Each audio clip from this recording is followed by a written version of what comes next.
Welcome everyone to today's talk entitled The Legacy of Nuclear Testing in the Pacific.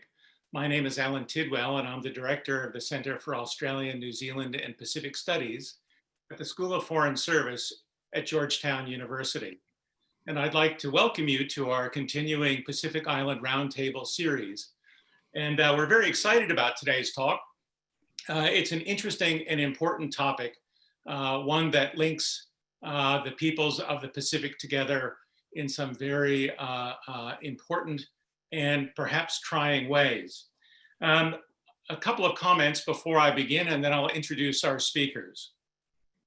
Starting in 1946, the United States, followed by the United Kingdom and France, undertook a long period of nuclear testing in the Pacific. 105 atmospheric and underwater tests were done by the United States. The UK conducted another 21 in Australia and Kiribati, and France completed 175 to 181 tests. As a consequence, the people were displaced, environments were poisoned, and whole populations were forever changed.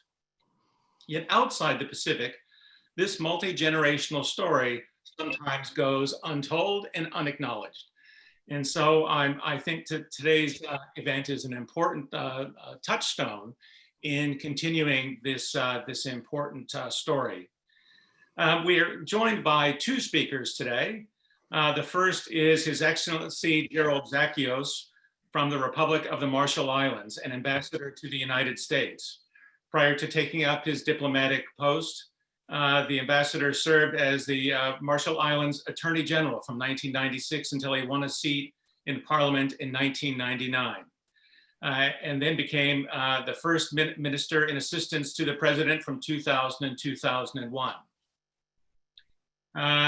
He then served as the foreign minister from 2001 to 2007, and later, after losing office, decided to move into briefly into the banking sector, and then became where he became the vice chairman of the Joint Economic Management and Financial Accountability Committee and vice chairman of the Trust Fund Committee 2003 to 2008, and now serves as the Marshall Islands ambassador here in Washington, D.C.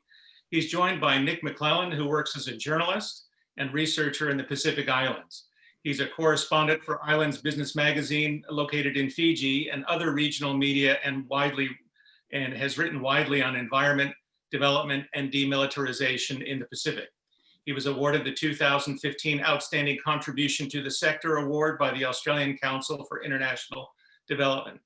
He's co-author of a number of books on Pacific affairs, including the most recent piece, which is Grappling with the Bomb, published by ANU Press in Canberra. And it's that book that I was first introduced to Nick McClellan's work. And that's a wonderful history of the British nuclear testing in Kiribati. It was shortlisted for the EPAA Scholarly Book of the Year in 2019. We have a number of participants joining us today. And in order to manage this event, what I've done is I've asked everyone to join us, if possible, by turning off their cameras, with the exception of our speakers. So if by chance you happen to be on camera, if you don't mind turning off your camera, that would be great, only so that we could manage bandwidth. That would be very helpful. I've also asked everyone to join us today by muting their microphones. That will keep background noise to a minimum. I'll ask each speaker to speak for between 10 and 15 minutes, and then after that, we'll go into a Q&A session. During that Q&A session, we'll have an opportunity to engage in some back and forth. But again, I'd also ask everyone to ask their questions via the Q&A feature on the chat function located on the Zoom window. Once again, that will just make things a bit easier to manage. Before we begin, I'd also like to acknowledge someone in our audience, and that is former president of French Polynesia, Oscar Teramu. And we're very pleased that the president could join us. Thank you, sir, for the wave. And I'm hopeful that we might get the president to join us a bit in the discussion as we move towards the Q&A session of today's event. So thank you very much, sir, for joining us. It's a great honor to have you here with us today. So what I'd like to do would be to ask Nick McClellan to start us off and to give us some broader context. And then I will ask my friend, Ambassador Gerald Zakios, to perhaps give us a more focused discussion of the Marshall Islands and some contemporary issues in the Pacific. And then we'll open it up to some Q&A. So let me throw it to you, Nick, if I could, and go ahead and unmute yourself and have at it. Alan, thank you very much. And thank you to the Centre for the invitation to participate today. I acknowledge Ambassador Zakios, President Tamaru, and also the many people who've joined us for the discussion. It's a very important discussion because although nuclear testing ended in 1996 in the Pacific Islands, the legacies, environmental, human, social, economic, cultural, are with us today. And in a brief time, I want to sweep across a few key points about the enormity of what happened in the 20th century, about the long-standing opposition to nuclear testing by Pacific Islanders, mention the key issue about compensation, cleanup, reparations for health and environmental damage, and just to have a few pointers that might contribute to the discussion afterwards about the contemporary issues related to the 21st century US-China rivalry in the Pacific and what it means for members of the Pacific Islands Forum. And I think it's hard to overstate the enormity of what happened in the second half of the 20th century. For 50 years, between 1946 and 1996, the United States, Britain and France conducted more than 310 nuclear tests in a dozen locations across the Pacific. It's left environmental legacies that will continue for all time. It's left enormous human costs and economic social change and so on. Ambassador Zakios, I'm sure, will talk about the experience in the Marshall Islands. From 1946, the US conducted 67 tests at Bikini and Eniwetok atolls. Less well known are other US tests in the region. In 1962, even during the height of the Cuban Missile Crisis, the United States conducted another 24 nuclear tests on Christmas Island in what's today the Republic of Kiribati.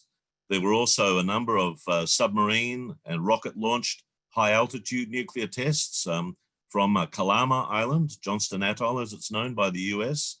One test in 1962, the electromagnetic pulse put out the lights in Honolulu as the US developed high-range missiles.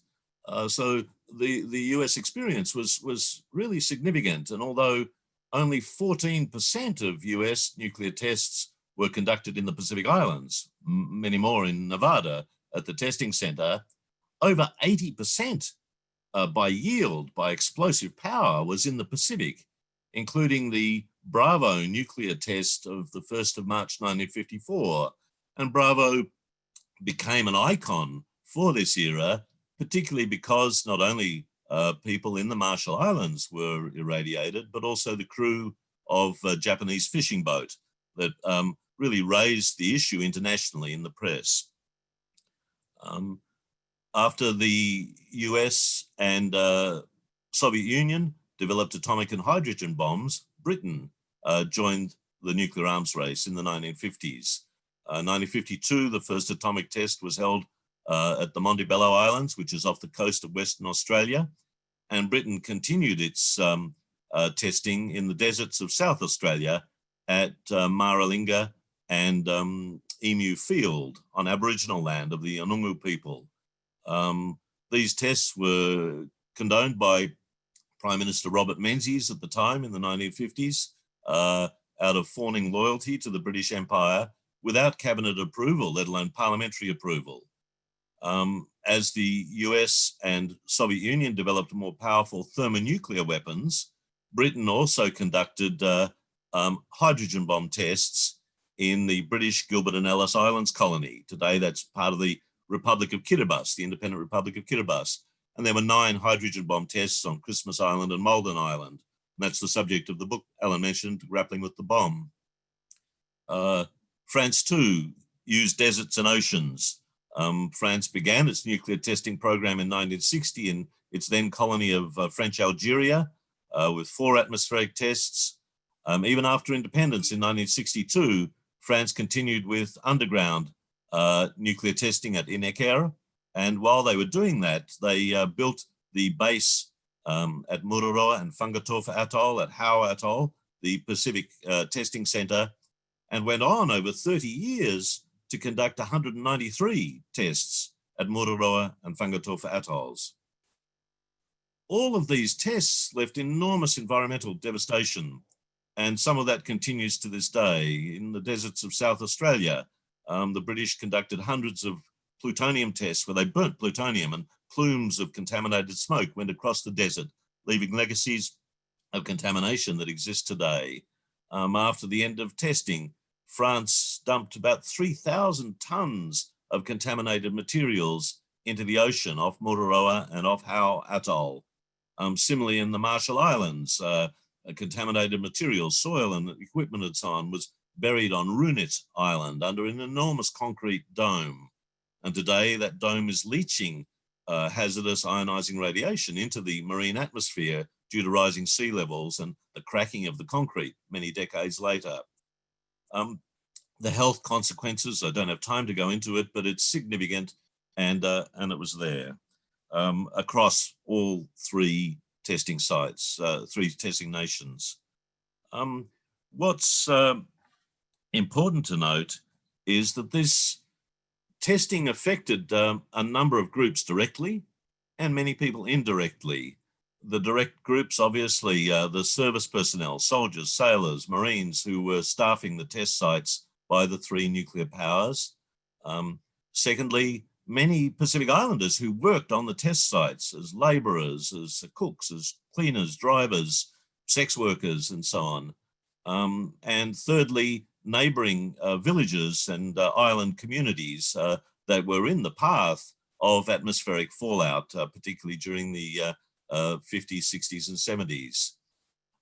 Ultimately, it affected all of us. The spread of strontium-90 through upper atmosphere winds carried nuclear fallout around the region. And indeed, the United States and Britain launched studies of the levels of strontium-90 in the Southern Hemisphere under a project known as Project Sunshine. For example, in my country, Australia, and in Papua New Guinea, over 20,000 human samples, bones, tissue, and so on, were collected, often from dead children, dead babies, so that they could be incinerated and sent to Britain to be tested for levels of strontium-90. In the Marshall Islands, similarly, Project 4.1 studied the Marshallese from Rongelap and other northern atolls who were affected by direct fallout from the Bravo test in 1954. So those environmental and health legacies were there. Some people benefited from the testing period. There was jobs, there was adventure. This was a period of enormous economic, social, cultural transformation in islands like Tahiti, in Majuro, and so on. But it's important to stress that from the very beginning, there was opposition to this. It's worth remembering that this testing could only happen because these islands were under colonial administration or UN strategic trusteeship. This was a period of colonialism, and Britain, France, United States remain as colonial powers even into the 21st century in the Pacific, in Guam, in French Polynesia, in Pitcairn and beyond. That connection between nuclear testing and the issue of colonialism and self-determination was central to this issue. And indeed, people who were not directly in the line of fallout, there was a pan-Pacific awareness of this. And as I say, this opposition went right back to the beginning. People know about Greenpeace and Rainbow Warrior and so on in the 1980s. But, in 1950, the great Tahitian independence leader, Puvana Opa, was collecting signatures for nuclear disarmament, going out on a copper boat through the Tuamotu archipelago, looking for support to end nuclear testing. After Bravo in 1954, the Iroj chiefs in Marshall Islands, together with school teachers and others, gathered petitions that they sent to the United Nations calling for an end of testing. As Britain began its program gearing up to the tests in Christmas Island and Malden Island, customary leaders from Samoa, from the Cook Islands, sent petitions to the UN Trusteeship Council asking for an end to testing. And so there was this enormous cultural response, not just anti-nuclear movements in the Western countries themselves, but real cultural change. You know, after Bravo in Japan, the Godzilla movies began, you know, where Japanese filmmakers talked about the effect of testing, creating this monster that came up from the ocean to destroy cities. The Maori poet Hone Tufare in Aotearoa, New Zealand, wrote an amazing poem called No Ordinary Sun, inspired by the Bravo test. In my own country, the author Neville Shute wrote the book On the Beach, and that book sold nearly 4 million copies. It was made into a Hollywood film at the time. So there was this enormous cultural outpouring from islanders and from people in the Pacific Rim against testing. And that opposition continued into the latter part of the century. So by the 80s, you had countries like Palau, Vanuatu, New Zealand, declaring themselves, their land and waters, nuclear free. In 1985, members of the Pacific Islands Forum came together to sign the Rarotonga Treaty for a South Pacific nuclear-free zone.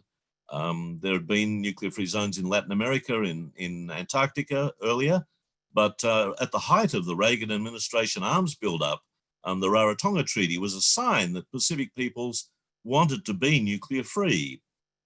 And the 3 protocols to that treaty, it's worth noting the United States has refused to ratify the protocols of the Rarotonga Treaty, unlike China, Russia, Britain and France. That's left key legacies. The first legacies, obviously, are the environmental ones I've mentioned. You know, with plutonium having a half-life of more than 24,000 years, there are nuclear sacrifice zones in the Pacific. And that's true in other parts of the world, obviously Semipalatinsk with the Russian testing, Lop Nor in China, in the Negev Desert, and so on. But for the Pacific, this is a huge environmental legacy, particularly at a time where climate change is also affecting the marine environment. Secondly, there are ongoing debates around cleanup, compensation, and indeed reparations. I'm sure Ambassador Zakios will talk about the long history of the Nuclear Claims Tribunal in the Marshall Islands and the refusal of successive US administrations to provide the funding that should have been provided to pay for the health and environmental consequences of the US testing in the Marshalls.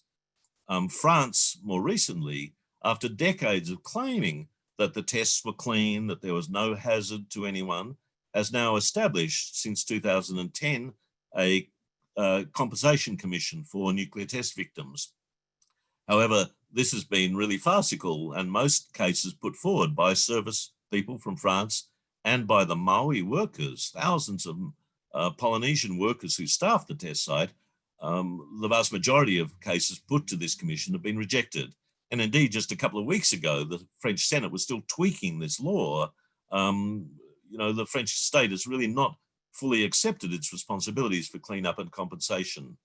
Britain too, the Brits are even worse. There's no recognition of liability to the British, New Zealand, Fijian troops who served at Operation Grapple or at Maralinga, to the people of Kiribati whose land was used for the testing. A class action that was taken by British, New Zealand and Fijian troops, spent 9 years going through the British courts, got to the highest court in the land with the Ministry of Defence appealing every step of the way. And so Britain, unlike even the United States and France, still doesn't recognise its liability for this.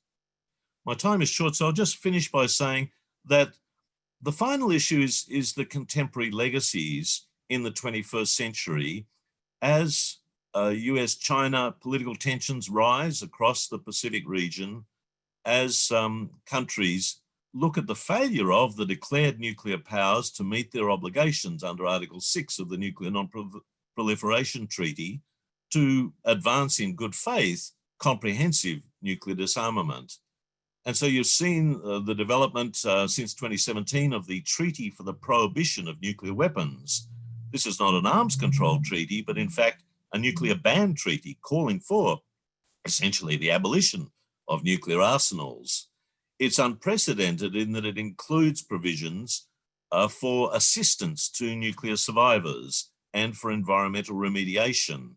States parties to the treaty will have obligations around that, and that's not common in international arms control treaties, which more focus on nuclear weapons. So it has some significance for the Pacific, and many independent Pacific countries have already signed and ratified it. It's 2/3 of the way towards entering into force. It needs 50 countries to enter into force. But Palau, Kiribati, Samoa, Vanuatu, indeed just last month, Fiji's parliament unanimously agreed to ratify the Treaty on the Prohibition of Nuclear Weapons. It's also worth noting New Zealand has signed and ratified, and that creates important issues within the Pacific Islands Forum. New Zealand, which declared its land and waters nuclear free in 1987, is a member of the ANZUS Alliance, and it in some ways isolates Australia within the Pacific Islands Forum. Australia as a close ally of the US on nuclear issues and indeed on climate policy is rather isolated on these two core questions of Pacific health and development. Australia's climate policy parallels that with Donald Trump in, say, refusing funding to the Green Climate Fund. Australia stands alone within the forum in its active opposition to the Treaty on Prohibition of Nuclear Weapons, although some countries like the Marshall Islands have been unable to sign and ratify. New Zealand has joined with its Pacific neighbours to address this question of disarmament. And the recent media coverage of Donald Trump and members of the White House discussing the resumption of nuclear testing, I think has sent a chill across the region at a time when all nuclear powers, declared nuclear powers, are modernising their nuclear arsenals.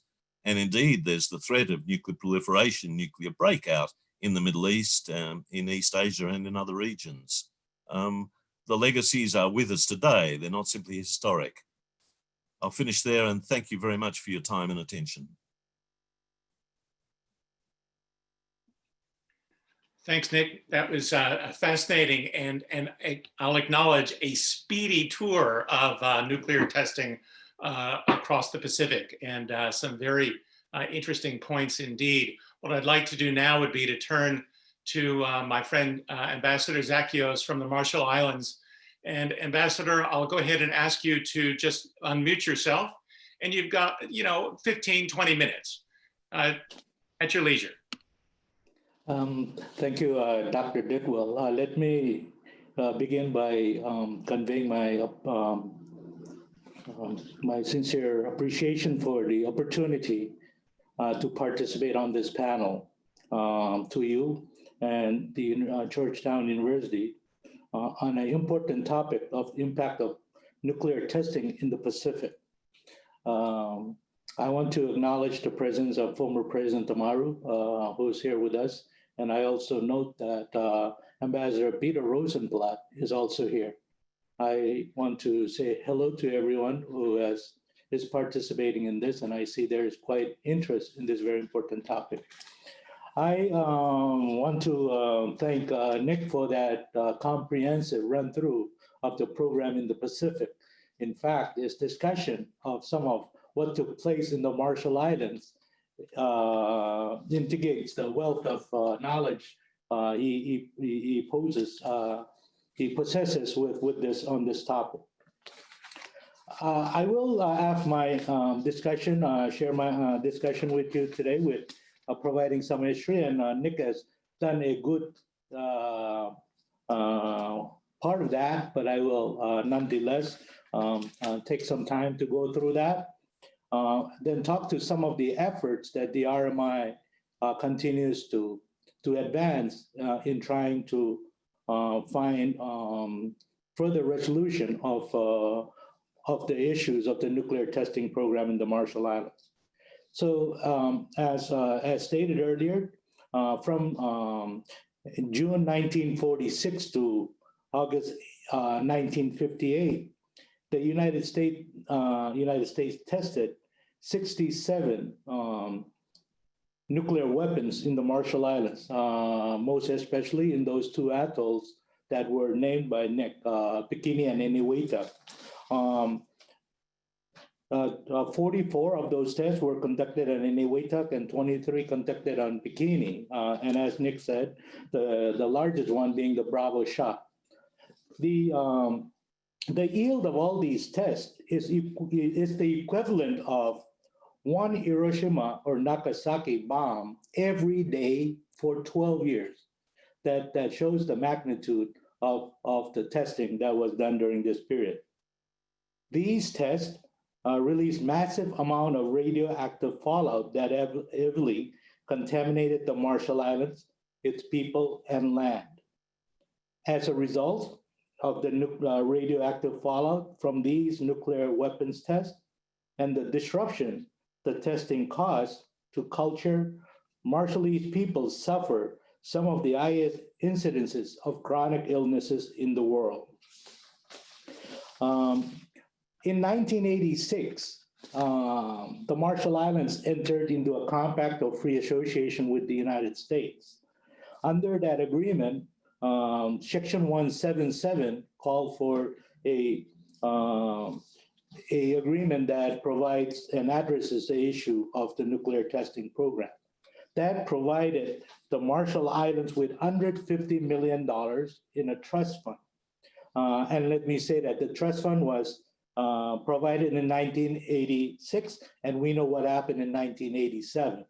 So before even beginning the program to address issues of nuclear testing, the Marshall Islands lost over $20 million because of the financial crisis of 1987.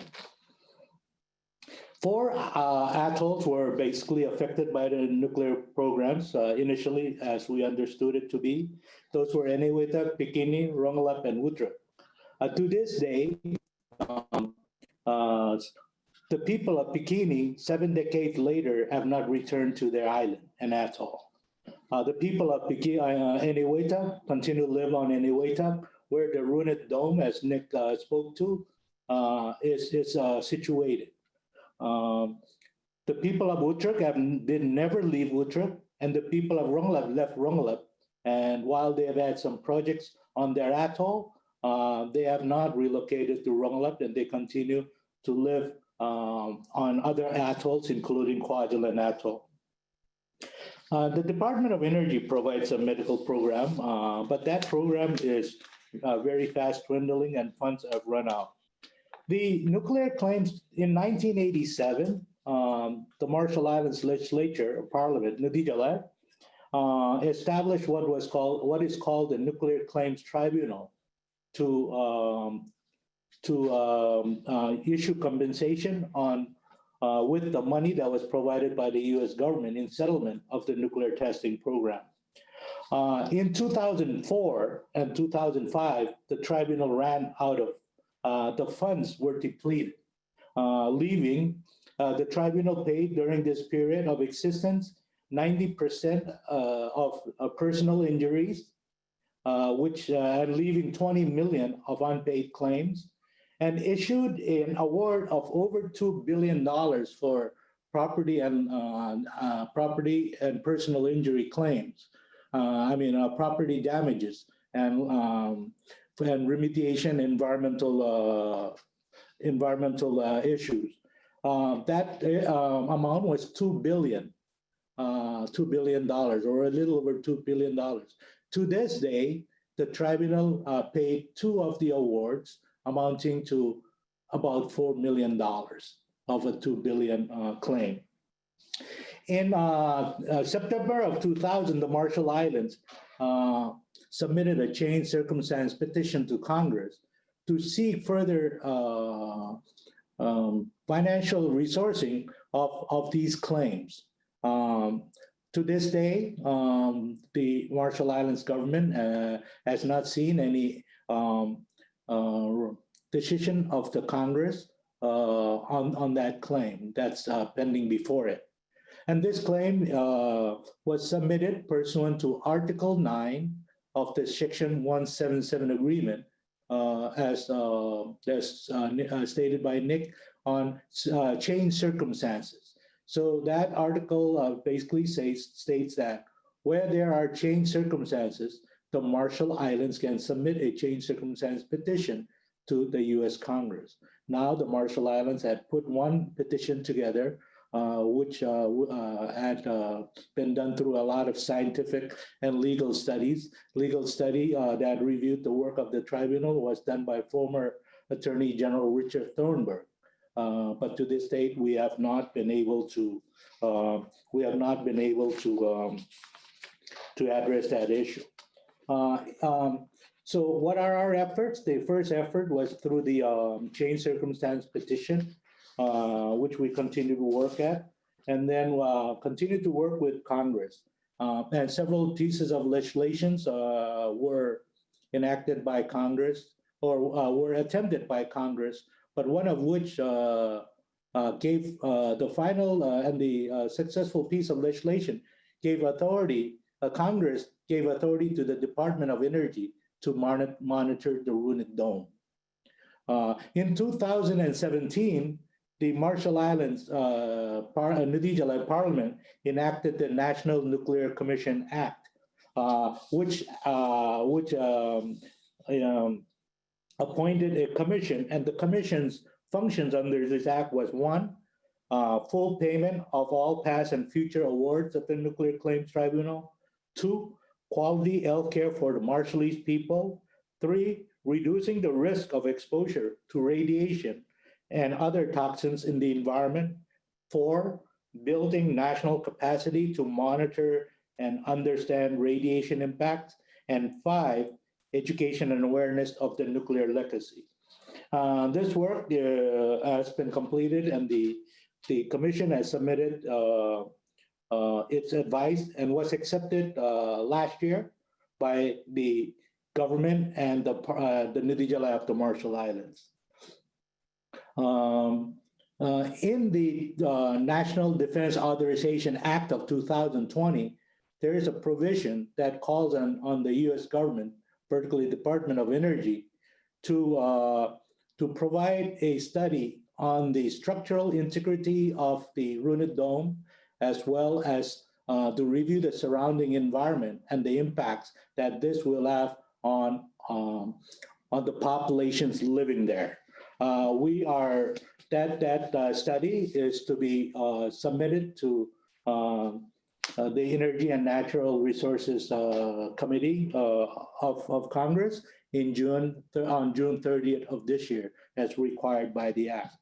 Other measures that the Marshall Islands has done is to work with regional bodies, including the Pacific Islands Forum.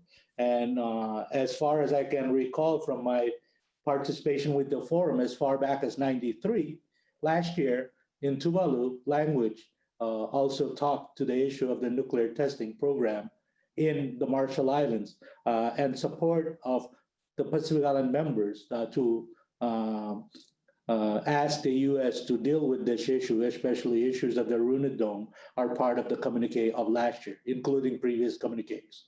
The Marshall Islands has also worked very closely with the United Nations on trying to find resolution to this issue. That's in general some of what has taken place. And as you may all be fully aware, the Marshall Islands is entering into discussions with the United States, and this would be one of those issues that the Marshall Islands would like to discuss. It's a dialogue. It's a dialogue that's been long in the coming, and we hope that soon we will all be able to work with on this issue to find some resolution and way forward. I'd like to also add that the Marshall Islands works closely with people that were involved in testing programs in the Marshall Islands. One of the groups that the Marshall Islands government works very closely with in the United States is the National Association of Atomic Veterans. We work very closely with that organization. In fact, earlier this year, they held a joint commemoration service in Arkansas, Springdale, Arkansas, where a lot of our population reside, with members of this organization on March 1st, Bravo Shot anniversary.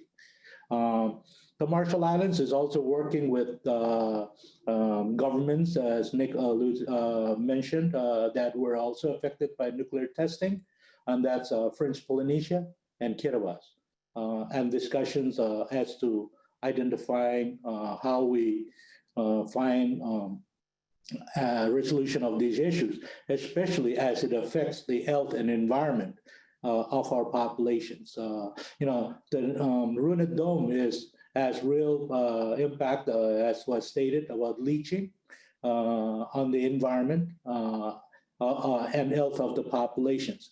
And with our challenges on the issue of sea level rise, this makes it more concerning for all of us. So the Marshall Islands continues to work we've worked very hard to address this issue and looks forward to working with everyone, and in particular the U.S. government, in trying to find a resolution of this issue, especially where there are changed circumstances identified. So I will stop here. I know that there's a lot of people interested to perhaps ask questions, and I look forward to answering questions that will be posed.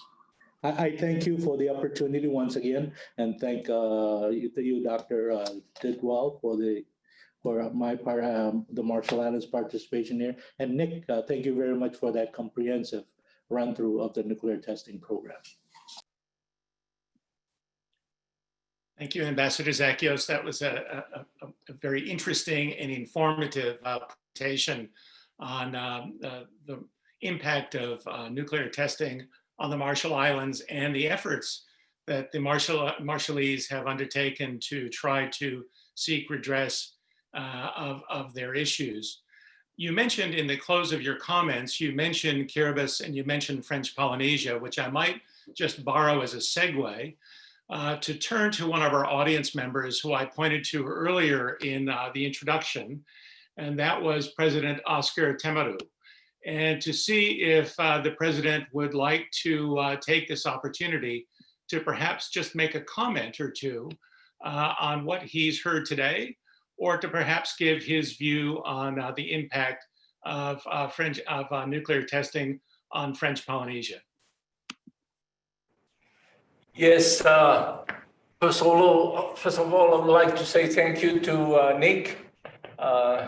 Great pleasure to see you again, and to all of you, Your Excellency, the Minister of Marshall Islands, and Dr. Tidwell, and the other guests. Yes, our Pacific Ocean has been used by those superpower. How can we say it's not a kind of discrimination or towards the little population of those small islands? Little population from different parts of the world has been used for those nuclear testing, either atmospheric or underground test. It started in our islands in in fact, they started to come down here in 1963. And the first nuclear test, atmospheric test, was done July the 2nd.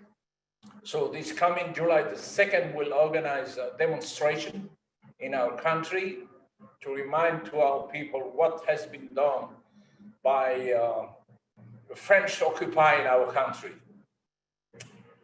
And till 1976,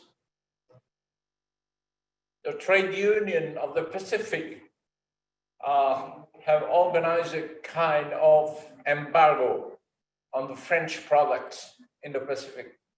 So that has huge impact in France, in Europe, in the French government. So that's why they decided to make it underground, but it is worse. And I've been on the atoll of Moruroa for the first time in 1964. 1964. And they started the first nuclear atmospheric test in 1966. We didn't have any information about nuclear fallout, about the consequences. Our people just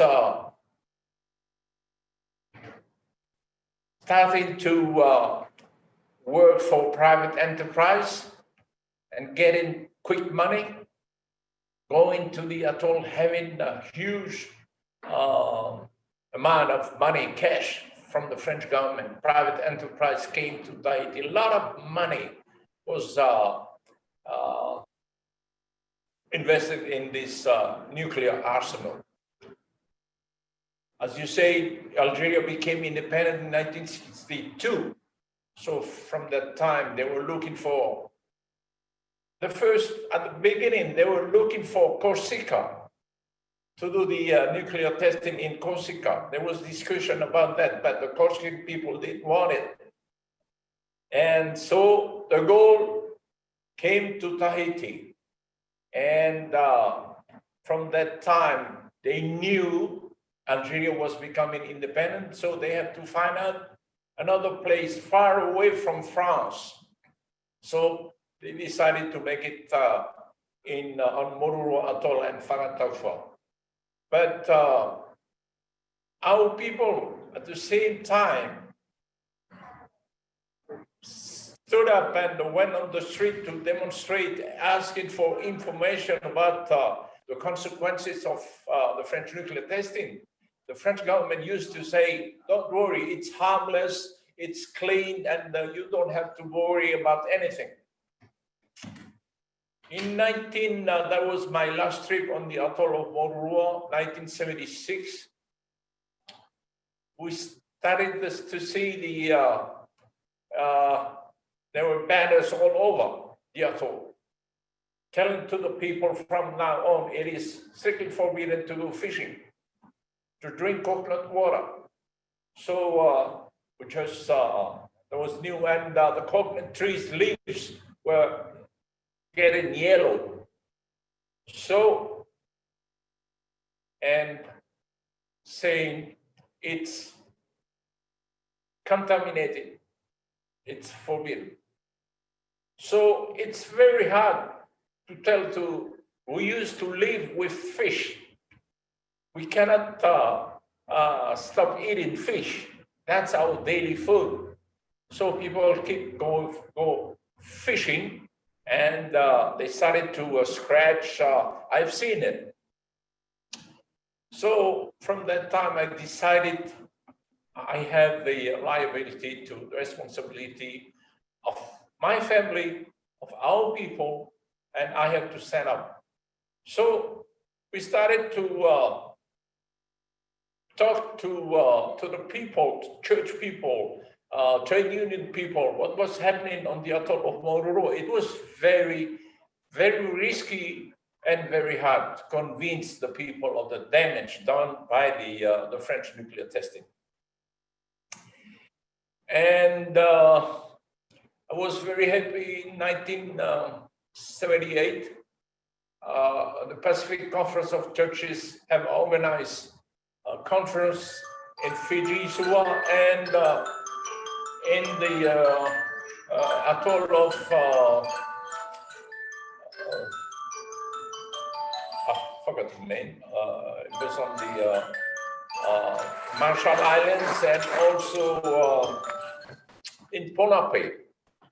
And that was the first time I met those people from all over the Pacific, and advising us to New York and try to get help of the international community. That was the first time I made my trip to New York. And with the leaders of the FLNKS from New Caledonia. And that was the first time meeting with the people of the decolonization committee, the committee of 24th.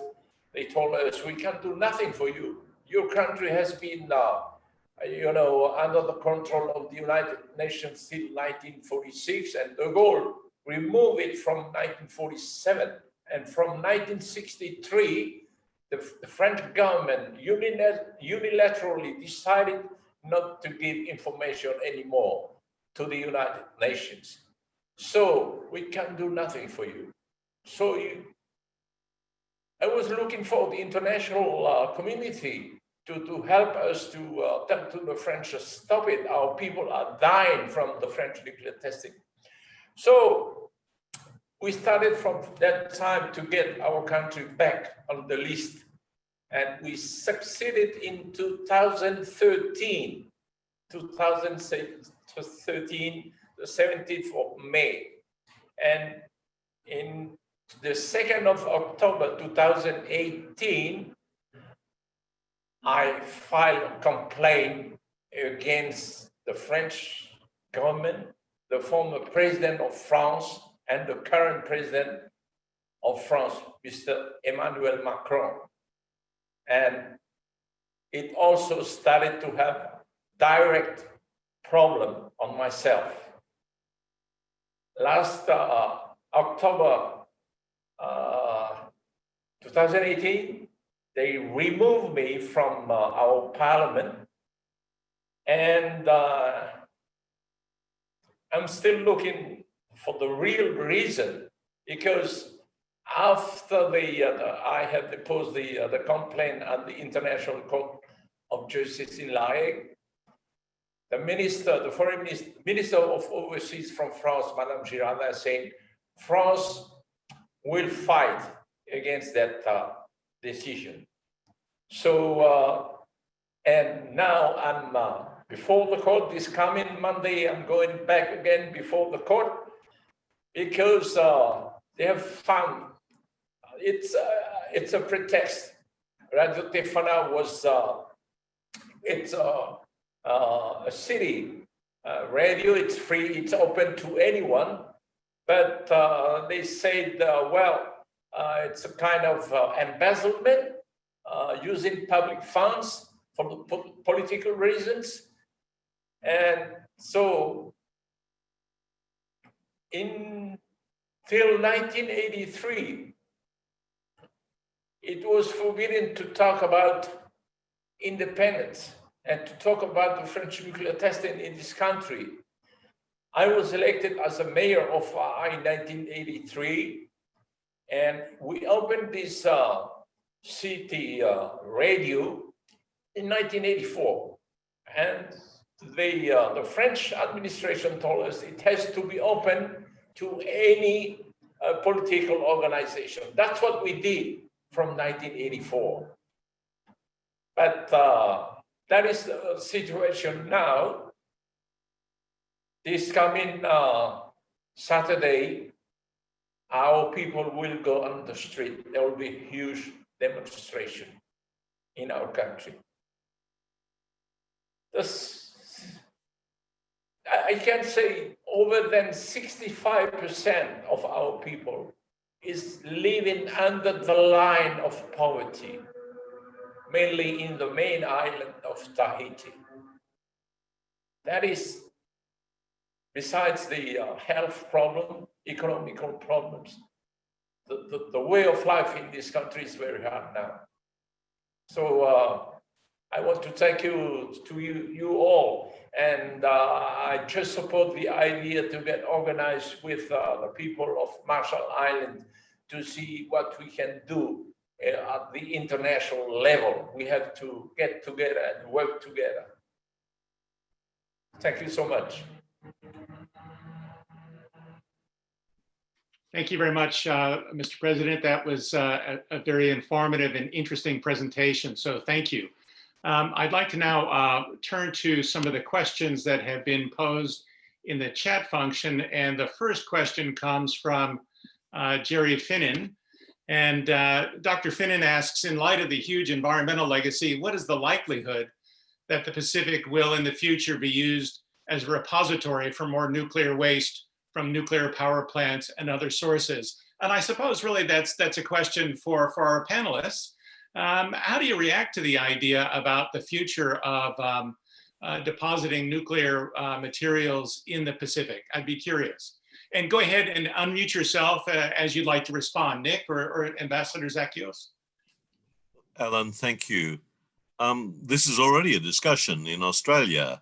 The land of the Anungu people, Pitjantjatjara land in South Australia, as I mentioned, is already contaminated from both the nuclear tests and a series of nuclear experiments conducted during the 1950s and early 1960s. And there have been proposals to establish a low-level waste dump on Aboriginal land in South Australia. It's been very controversial, with Indigenous communities fiercely resisting the idea. There's a concern that what might start off as a low-level waste dump might be expanded to take on high-level wastes as the international nuclear industry looks for long-term depositories. You know, this whole notion of the Pacific as a laboratory for testing is central to this issue. And there's a concern because we've seen in the past, for example, Japan sought back in the 20th century, late 20th century, to dump high-level nuclear wastes into the Marianas Trench, deep ocean trench off the Commonwealth of the Northern Marianas Islands. So there have been proposals for dumping from civilian nuclear power plants into the Pacific Ocean.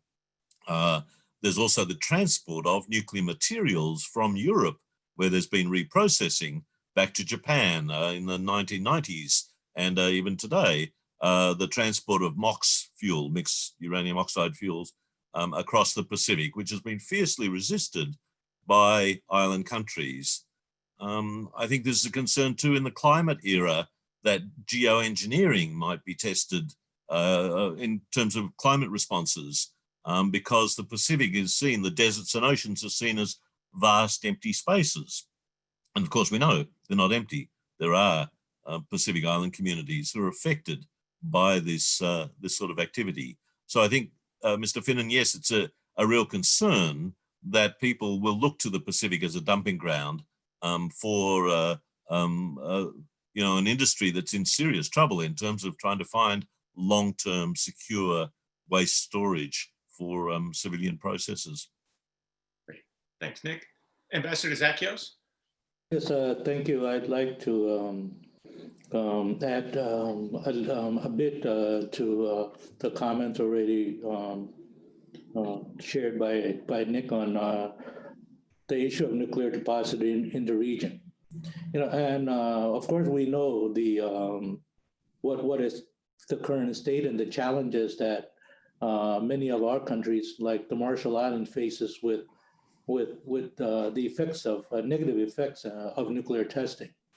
But on the issue of depository in the islands, this issue was discussed in the Marshall Islands in the early 90s,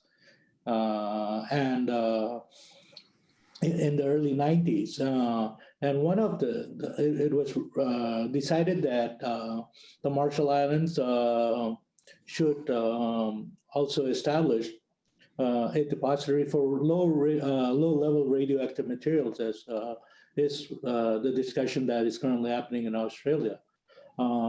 This was also very unpopular by the people, but I recall late President Kabua in 1993 stating that, you know, we have all these issues that are creating a lot of health and consequences and affecting the health of our people and our environment. But we were provided resources to deal with them. But every time we come to seek further assistance, we're not. So we were caught between how do we address an issue that's really created a lot of problems for us when we don't have the resources to take care of our people and our land. And so it's been a real issue, but it was discussed, but nothing ever transpired because the people did not want any other consequences from nuclear testing in their islands. Thanks very much. I've got a question from a colleague at Georgetown, and so I'm just going to ask Kathy Olesko to, she's got a question and I think a comment. Kathy, over to you. Thank you, Alan, and thank you so much for holding this session. Ambassador, thank you so much for your presentation. I teach a popular course on the atomic age at Georgetown, in which the Marshall Islands and the Bravo Blast play a prominent role. And the three questions I have are actually related to one another.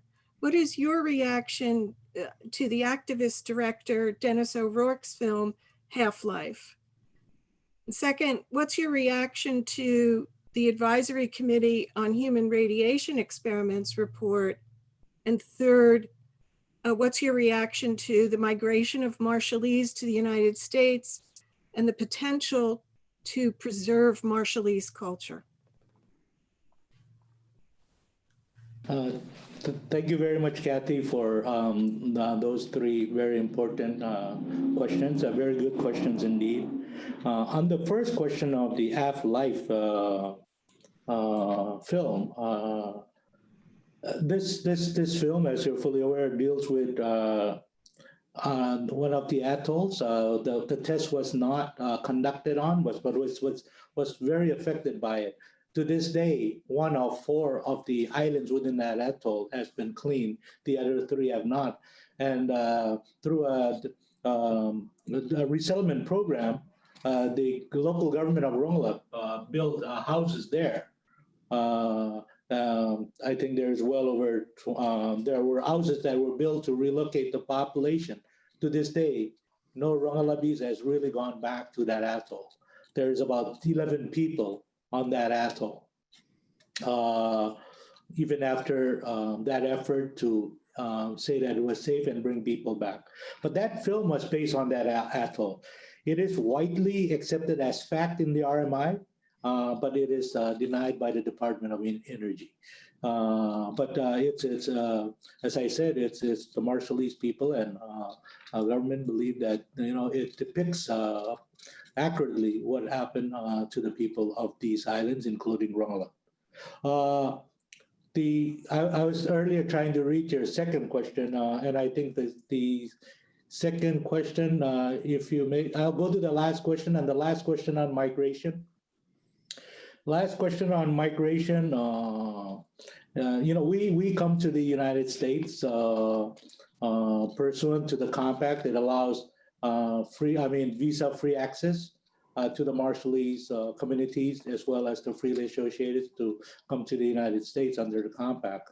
That said, many of our people came here for opportunities, and one of the opportunities that a lot of people, and I was just watching a film, a video yesterday or this morning, that showed some of the elders from the 4 atolls. They migrated here to seek better health care that they cannot otherwise have in the islands because we don't have the facilities. So they're also coming here to seek better health care due to the testing program, arising from the testing program. So many of them are coming here. On the issue of culture, it is really having an impact on our culture. It has a lot of challenges. Our displacement, our migration puts an additional challenge on how we continue to maintain and to practice our culture, especially in communities outside. If I can ask you to restate your second question, and I'll try to see if I can answer that question again. Sorry. Your reaction to the Advisory Committee on Human Radiation Experiments report. Right. That recommendation has been accepted by the Marshall Islands, and it's been one of the basis of some of the studies that are currently being done by the National Nuclear Commission in what we need to do in terms of work forward in addressing the legacy of the nuclear testing program. Thank you so much, and I hope someday I can get you to speak to my class. Thank you. Thanks very much. There's another question that Ambassador Zakios, you might want to pick up. This is from Stuart Molson, and Stuart asks, the Marshall Islands played an important role in the negotiation of the Treaty on the Prohibition of Nuclear Weapons. Given the huge impact of testing, why is the Marshall Islands not joined the treaty? And Nick, you might want to come in on that as well after the ambassador. Thank you. Yes, the Marshall Islands did participate in that treaty. The Marshall Islands is a signature to the treaty, and I understand the Marshall Islands is continuously reviewing its stance on that treaty. A year ago, I was visited by some of the leadership of those that are championing this, and that I work closely with our UN mission, which they're providing the advice to government on ratification of the treaty. And I think that's where we are today. Of course, we're going to be looking at how best to address how the Marshall Islands and what recourse that the Marshall Islands will practically achieve from its decision, having participated in these kind of arrangements. Nick, did you want to come in on that? Just briefly, yeah, I think it's a complex issue for each country in the Pacific to sign on to international treaties. Some of the smaller countries like Tuvalu look very carefully at what obligations they take on by signing international treaties, whether on disarmament or other topics. So I think some of the smaller Pacific countries are taking their time to look at what obligations they have under the treaty. But it's clear that across the region, there's enormous support. In December 2018, New Zealand and Vanuatu co-hosted a meeting in Auckland where a number of Pacific countries attended to look at how support for the treaty, this nuclear ban treaty, could be advanced within the region, given that there's a lot of concern that global disarmament negotiations are just not happening under the NPT and other existing treaties. And so, you know, nuclear-free Vanuatu, nuclear-free New Zealand have been willing to push this issue, even though the largest member of the Pacific Islands Forum, Australia, is certainly opposed to signing on to the treaty and under the current government. I think that there's a lot of community support for this initiative. I think also one of the complexities around the treaty has been the Article 7, which includes provisions for assistance to nuclear survivors. Some governments have looked at this saying, look, it's not just the state parties to the treaty that have obligations, but the nuclear powers themselves. Britain, France, the United States, as we've been discussing, have outstanding obligations around cleanup, around compensation, indeed, some would argue around reparations. And there's, I think, been a worry among some people that the nuclear powers shouldn't be let off the hook.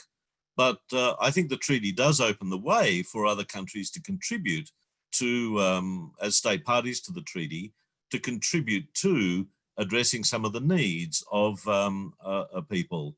And that's vitally important in strange places. In Fiji, for example, the Fiji Parliament just unanimously recommended, after hearings, ratification. Prime Minister Bainimarama, who's a former Rear Admiral, a military man himself, is fully supportive of this, and that's because of the personal connections. Bainimarama's father led the first contingent of Fijian sailors who went to the Grapple nuclear tests in 1957. So even a military man like Bainimarama, who's had obviously a role in military coups and so on, is still very strongly anti-nuclear. So I think this resonates across boundaries. And as Ambassador Zakios mentioned before, Pacific governments have worked very closely with veterans associations to look at what practical needs there are to address issues around ongoing health concerns in terms of medical support and things like that. And I think the treaty has been welcomed by many governments because it opens up that discussion.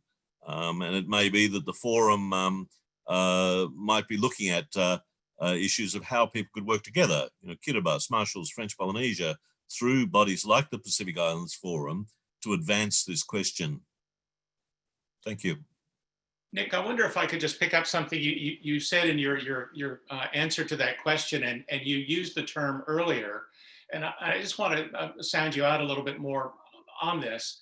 You used the phrase reparations, and reparations has meaning, particular meaning in different political contexts and in different places. And could you dig a little bit more deeply into what you mean by reparations and kind of how that's constructed in the context of the nuclear testing issue? I mean, how is that different from victims assistance, healthcare? I mean, can you parse that a little bit for me? I think this is an issue being raised more by civilians than by governments around the area. There's a historic obligation from major powers towards people in the region, given the enormity of what happened over 50 years. And it's tied, I would argue, to the current debate around liability and loss and damage in the climate discussion. You know, we've seen in the global negotiations around climate change that small island developing states from the Pacific have been very active in advancing the issue around loss and damage. It's not simply, you know, mitigation, it's not simply adaptation, be it on nuclear issues or on climate issues, but it's about the lost opportunities that have come from loss and damage to human development around health, around education, for governments like the Marshall Islands having to divert resources towards addressing questions like the health impact of nuclear testing. And to that extent, it's part of a bigger picture, I would argue, around negotiations for development partnerships, development for finance into the future. For example, the current renegotiations of the compacts of free association in the freely associated states in the Northern Pacific. So I think the reparations argument is complex and it's certainly not welcomed by many governments, but I think it's part of a broader discussion about how the historic economic legacies from this time play into lost opportunities for development and what role broader financing for development will play into the future. And I think what happened in the second half of the 20th century is now being played out again in the climate discussions. What obligations do people have, not just around climate mitigation, but about funding for development through the Green Climate Fund, through the GEF and other bodies. So I think the nuclear issue resonates in the 21st century in the same way as the Pacific countries advance their blue Pacific agenda around oceans, around environment, around climate action. Great, thanks very much for that. If I may, Dr. Ditwell, as I said, we're reviewing it, but one of, and I agree with much of Nick's comments, but one of the things that Marshall Islands remains quite concerned with provisions, one of the provisions of the treaty is that it places burden on the Marshall Islands where the testing was done, and not on the countries that conducted the test. So that is a big question and concern for the Marshall Islands, that the Marshall Islands is responsible for all the remediation work of a test that was conducted, not by itself, but by others. So that continues to be an issue. But I said, we have to, including what Nick has said, we have to look at the treaty and be practical about how the treaty, outside of the challenges of entering into these international agreements, about what and how, as we work with colleagues in the region that were affected by the nuclear testing, to see how we can address these issues together. But obligations of treaties are quite challenging for small island countries, as earlier stated. Thanks very much. You've got another question here that looking at remediation efforts underway on locations that were subject to nuclear testing. And Matt Carter wants to know a little bit more about what sort of remediation efforts are underway, particularly on the shipwrecks that surround Bikini Atoll, and also just to find out a little bit, maybe dig a little bit more deeply into what kind of remediation efforts have been undertaken in the Marshalls.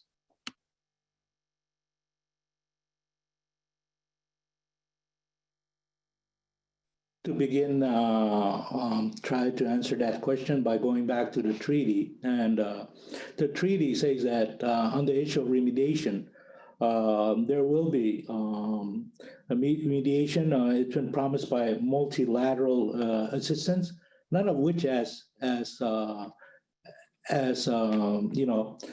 materialized or is yet to materialize. With respect to the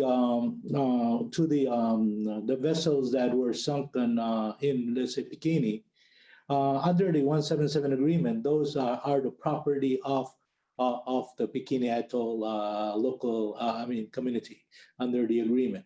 What the Marshall Island has done is to, and the Bikini local government has done, is to have these as a tourist attraction opportunity, a dive area.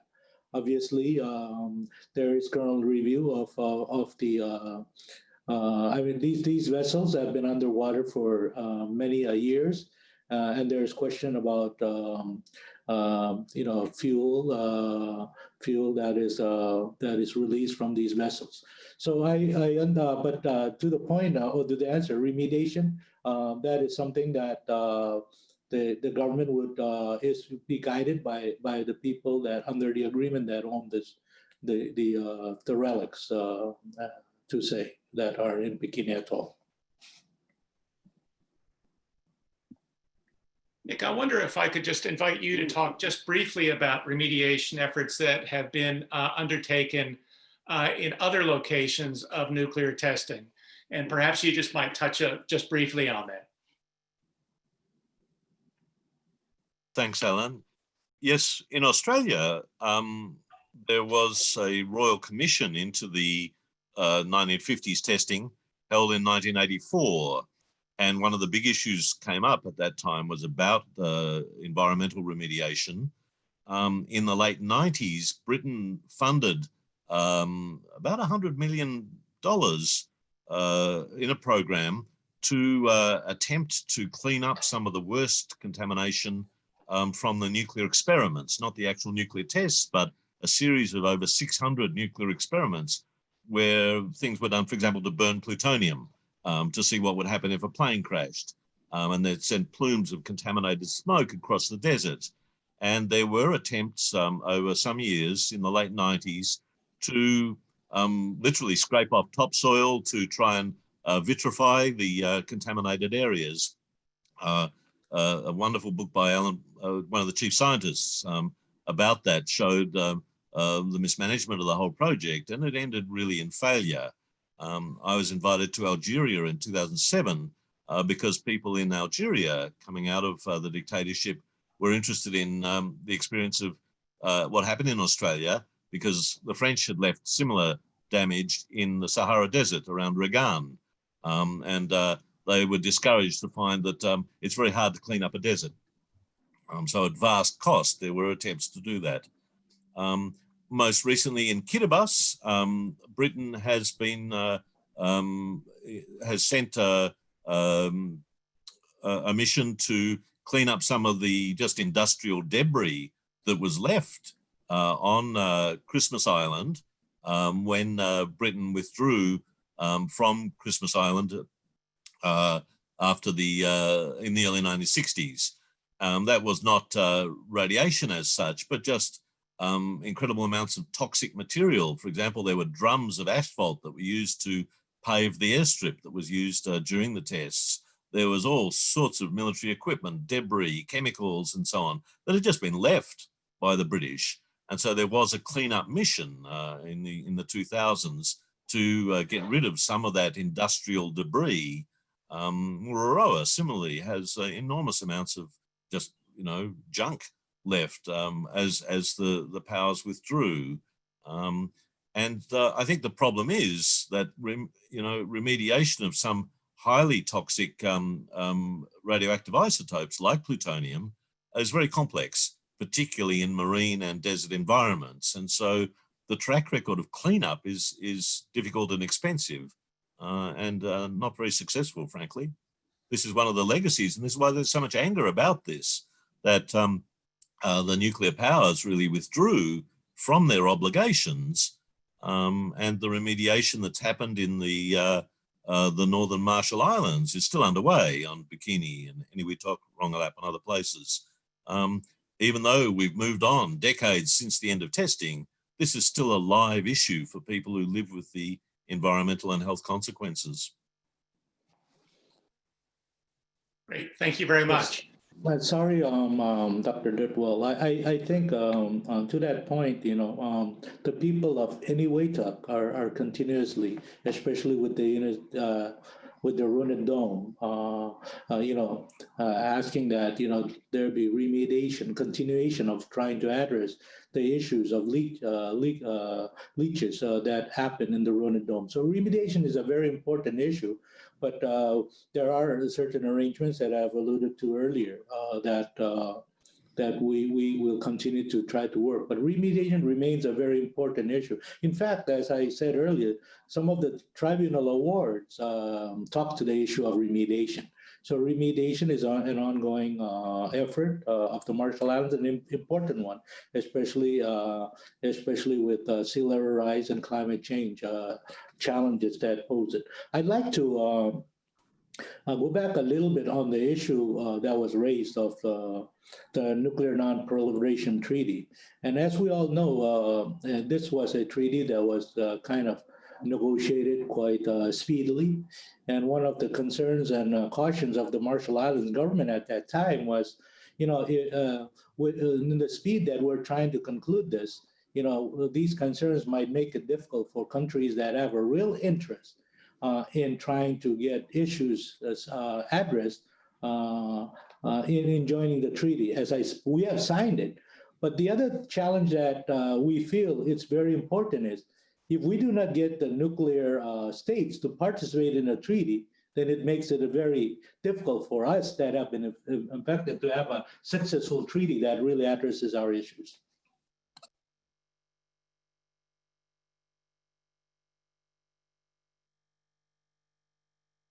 Sorry, just had a small software issue. It's all gone away now.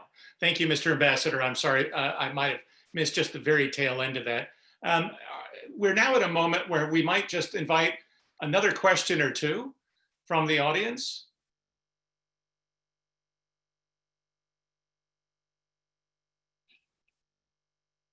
And perhaps while there is some thinking happening, I might just turn to President Temaru to see if you've had an opportunity to hear from a number of our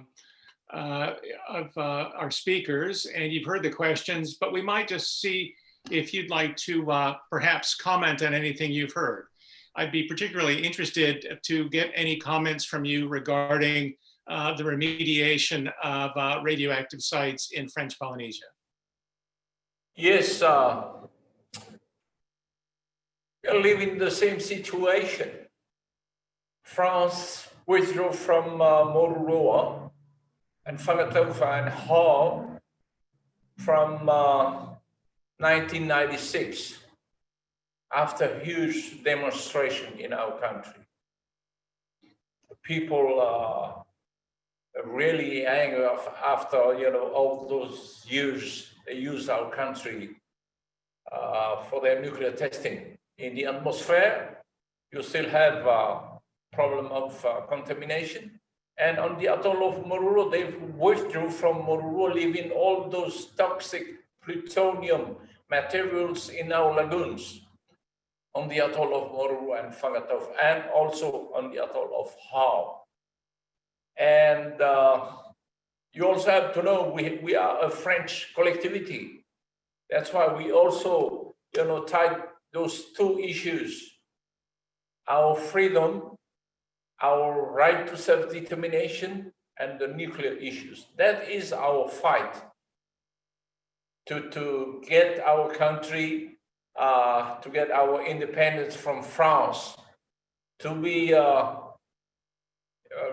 let's say, to have more freedom, to, it is strictly forbidden now for anyone to go on the atoll of Mororo. It is a forbidden zone, completely controlled by the army. And Mororo is about more than 600 miles from here. But we have now the proof that our people who never been on the atoll of Mororo, who used to live on Tahiti, has been contaminated by the atmospheric test, from those 1970s till 1976. So that is also our fight to get our right to self-determination. That's why we've been fighting very hard at the United Nations to get our country back on the list. And now we are back on the list. We need the support of the international community. Thank you very much. We've got we've got a couple of other questions, and it looks like they're both Marshall Island questions.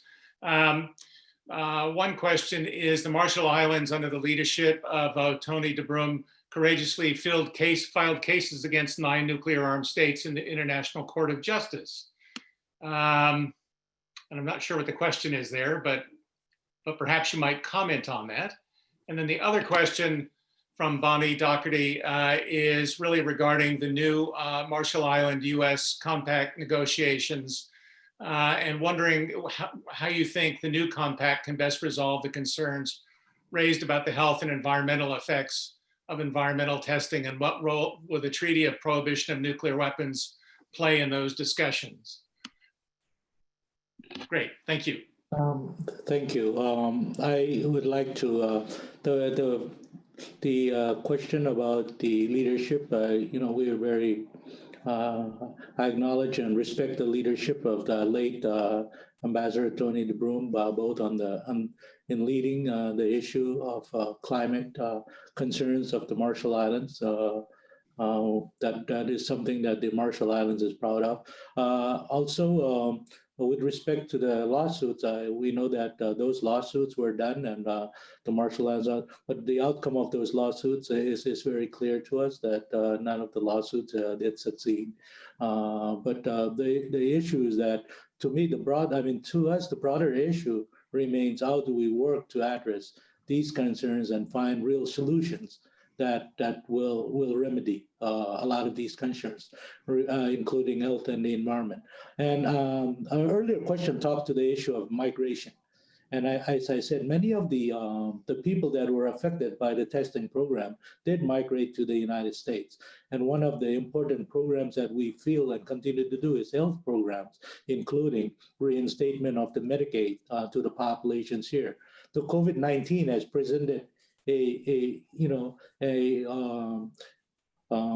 opportunity to really look at these, especially as partners, to deal with these issues. And Medicaid becomes a very good opportunity, especially to provide healthcare, including those populations that were affected.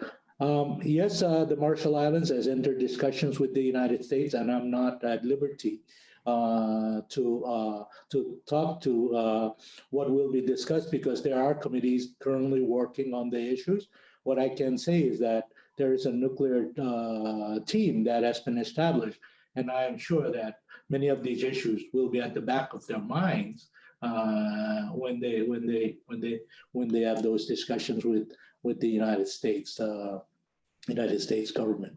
But there have been efforts, and there have been efforts that we continue. I'm looking forward to the study, the Runit Dome study, because that will give us much information on how we proceed from here. Additionally, to address the issues, especially of the contamination and nuclear materials that are in that dome, and how it impacts communities and the environment and people of the Marshall Islands. Nick, I think you wanted to come in there. Thank you, Alan, and thank you, Ambassador. If I could just add a brief word about the significance of the Marshall Islands case before the International Court of Justice. Many of the nuclear powers don't recognise the authority of the ICJ, but 3 countries, the United Kingdom, India and Pakistan, do accept compulsory jurisdiction of the court. And the Marshall Islands case against all 9 nuclear powers proceeded to argument for those 3 countries, Britain, India, Pakistan. And what was striking was that the case didn't go to court, but there were preliminary exchanges of opinions and so on. And it was only by a ruling of, there was an 8-8 vote with a casting vote by the president to stop the case against the United Kingdom proceeding. And after that, Britain formally withdrew from compulsory jurisdiction of the ICJ on matters relating to nuclear weapons and nuclear issues. It's a bit more nuanced than that, but I've written an article about this. It was quite striking that, as I say, by an 8-8 vote, with a casting vote of the president stopping the case proceeding, the UK may have faced a significant discussion about its nuclear weapons program. And let's not forget that the United Kingdom's in a delicate situation at the moment, with Brexit, with the economic crisis, obviously overlaid with the current coronavirus pandemic. British nuclear weapons, the nuclear strike force is on Trident submarines based in Scotland. And the Scottish National Party has a policy of having a nuclear-free Scotland. I'm a McClellan, so I follow this case quite interestingly, that, you know, it's not out of the question in coming years, in coming decades, that there may be a crisis about how Britain manages its nuclear strike force if Scotland was to move towards independence. And there may be, in the next decade, another vote on independence for Scotland. So the sort of challenge that the Marshall Islands threw up in the ICJ case highlights the real global discussion about the cost of modernization of nuclear arsenals, the potential for breakout by powers that don't accept NPT responsibilities, like India and so on, Israel and others, and obviously concerns about Iran, North Korea, and official enemies. But even amongst allies, there are real debates about the cost and consequences of maintaining nuclear arsenals in the 21st century. And I think the Marshall Islands case, though it was not successful, really posed this, and very concretely in the case of the United Kingdom. Thanks very much, Nick. I think we're coming to a close. And so I want to thank both of our presenters, both Nick McClellan and Gerald Zakios, for their wonderful presentations and informative points of view. And I'd like to thank Oscar Temaru for being such a willing member of the audience to participate, as sort of being drafted in. So thank you so much, Mr. President, for your participation. On July 1st, we have another presentation. This will be by members from the Government Accountability Office, looking at the citizens, migrants from the Compacts of Free Association and their lives here in the United States. So we're very fortunate to have that presentation on July 1st at 5 o'clock, and an invitation will be in your inbox tomorrow. So again, thank you all so much. I bid you a pleasant evening. Nick, a pleasant morning. I hope the rest of your day is excellent. Thanks again. All the best. Bye-bye. Thank you. Thank you all.